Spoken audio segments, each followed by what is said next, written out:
Hi, I'm Chantel Cohen, and we're talking about something that I absolutely love to talk about.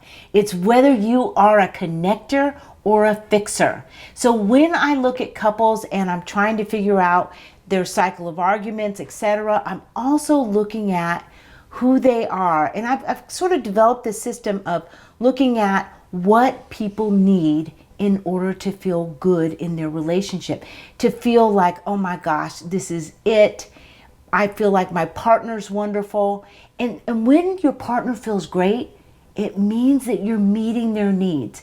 And it's a tall order, you guys. It is a really tall order to meet your partner's needs. So one of the things I want you to do, and I'll say this at the end of the video, is go to becomeoneagain.com and go to the tab for Connector Fixer Quiz. And take the quiz, because guys, this is going to let you know how to meet your partner's needs. You're all familiar with love languages. You all know acts of service and words of affirmation and gifts and quality time and physical touch. And I want you to think of that as the delivery system. But how do you deliver something that you don't know your partner needs? You have to know their needs first. And so what I've done here is I've simplified it for you. And so we're going to talk about connectors and fixers. And about 75 to 80% of my clients fall into these categories, meaning one of them is a connector and one of them is a fixer, meaning one of them is a connector and their partner's a fixer. And sometimes I do get connectors or fixers, but typically I get connector and fixer. And I want you to remember that when I'm talking, I'm not saying that you're one of everything. Remember, you are not one of everything. So even with love languages, even if you decide that it's quality time that is your love language, it doesn't necessarily mean that you don't like physical touch or acts of service. So it just means that that's the one you lead with. So when I'm talking about connectors and fixers, I'm talking about their primary need. Okay? So let's begin. Are you a connector or fixer? So connectors, in order to have their needs met, they need to feel important, guys. They need to be number one, a priority. They need to be supported emotionally. They need to feel like they're wanted and desired. So one of the things you can do is to make sure that your partner, your connector partner, feels like you're close to them. Because this is a real emotional connection.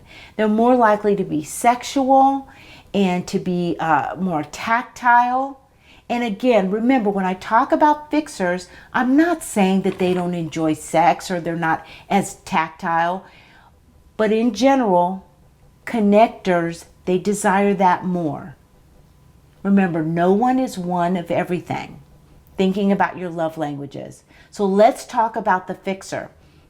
Fixer's primary need is to feel appreciated for what they bring to the relationship.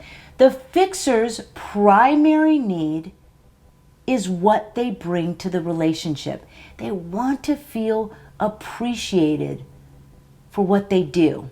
So these are folks, and think about the name fixer. They like to make sure that they're on top of it. And they also like to feel that they're getting it right in the relationship. That they're doing things that make their partner happy. They need to feel respected.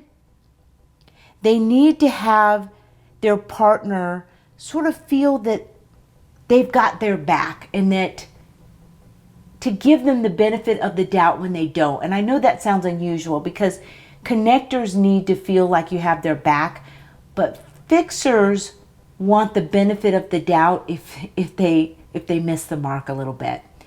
They want to feel that, okay, I'm appreciated for the things I do, and I don't want to be sort of criticized for the things that I don't. And so they are trying to make their partners happy. They do things to make their partner feel that this is the relationship where we can rely on one another, oftentimes that looks like physical tasks, things that they'll do, like maybe they'll cook dinner, or they'll pick up the dry cleaning, or they're willing to sit down and hash through a project. And so sometimes they're not always able to think about the needs of their partner's emotional needs. And the same is true of the connector. Sometimes the connector is not paying attention that their partner needs to feel appreciated and respected. So guys, these are very, very different things. And I'm just going to repeat it because it's very subtle. Connectors need bone deep connection, and it's emotional and it's physical, and they feel like their partner needs to put them in the number one seat. Not that they're bossing their partner around, meaning that they're a priority for their partner.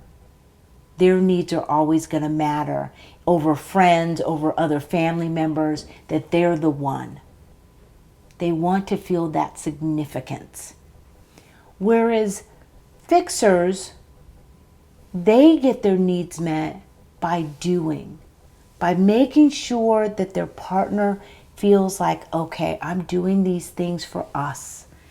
I'm making sure that, you know what, all of our bills are paid. I work for us. A typical fixer phrase is, everything I do in this relationship is for us. These are people who like to solve problems. They get in and they roll up their sleeves and they solve problems. They do things and they want to feel that they're doing it right and that their partner appreciates what they do. They're not asking for that-a-boys all the time, but they definitely want to feel that in the interactions with their partner. It makes them feel good. It makes them feel whole and right within the relationship. Guys, go ahead and take the quiz. You may be surprised. Remember that you're not one of everything, but this is what you lead with. So somebody who's a connector, if they don't have deep connection and they don't feel like a priority to their partner, it doesn't matter how much the partner's doing, that need won't be met if they don't feel you emotionally. And the fixer will not feel like their needs are being met if they're not appreciated, if they don't feel like they're having success in the relationship, like they're getting it right. We are going to talk more about connectors and fixers because in addition to understanding what they need, we're going to talk in the coming weeks about how to meet those needs, what happens when connectors and fixers get in arguments and what those look like. And guys, I'm going to show you exactly how to solve those arguments with connectors and fixers. I've got a wonderful video. It's a video course called the Become One Again Couples Course. And you are going to be able to use it to help sustain your relationship, to also get to the nitty-gritty of those arguments, and to also meet your partner's needs. Go to becomeoneagain.com, take the quiz, get the video course. You're going to love it. I'm Chantel Cohen, and I help you become one again.